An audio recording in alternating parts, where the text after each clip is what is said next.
With so many people telling you that you shouldn't buy a graphics card right now, I feel like you need to hear some reasons as to why you should buy one really soon. So stick around. There is no doubt about it, GPUs have been super overpriced for over 2 years now.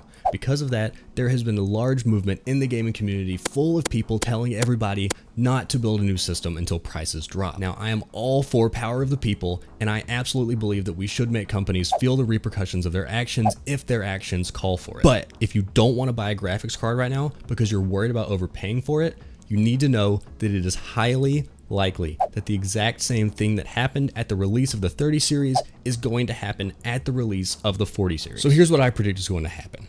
The people who bought a card at the beginning of the pandemic are clearly not worried about the price and are willing to pay for a scalped 40 series card at release following their desire of the newest hardware, and that will drive up demand. Then there's the huge amount of people who have waited to buy a 30 series card and have never been able to, who are obviously going to try to buy a card at MSRP at the launch of the 40 series, and that's going to drive up demand as well. Even people who bought a lower end card that they weren't necessarily comfortable with buying, say in January of this year, in order to save money for the 40 series, are also going to try to buy one at launch, and that's going to drive up demand as well. What I'm trying to say is that so many people have given the advice to wait through this 30 series and just buy a 40 series at relaunch at MSRP, and thus demand for those cards is going to be insane, especially after the benchmark numbers that we've seen leaked recently. So everybody will be flocking the gates of Best Buy, Micro Center, Amazon, anywhere they can get their hands on a card, or should I say, can't get their hands on a card. So naturally, the 40 series will be sold out everywhere because Nvidia is not going to manufacture more cards than they can actually sell. Even with the recent chip deal that went sour between TSMC and Nvidia, I feel like it's highly likely that the 40 series is still going to sell out incredibly fast. And of course, after those cards sell out, there's going to be a large percentage of people who've been waiting for a long time to buy a graphics card, and when they can't get a 40 series are going to say, well,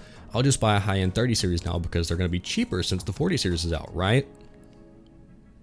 I predict that there's going to be a huge amount of people trying to buy a 30 series card after the release of the 40 series for that exact reason. Not to mention the people who waited the entirety of the 30 series lifetime to buy a 40 series card. So here's my recommendation. If you plan on upgrading your graphics card anytime in the next year, I would do it prior to the release of the 40 series. In my opinion, the prices of the 30 series will never be lower than just before the release of the new cards. Of course, there's always a chance that I'm wrong, but only time will tell. Now, I just talked a lot about GPUs because that was the main point of the video, but I want to touch on all of the other components in your system really quickly. From my experience, it seems like all of the current gen components except GPUs are reasonably priced right now.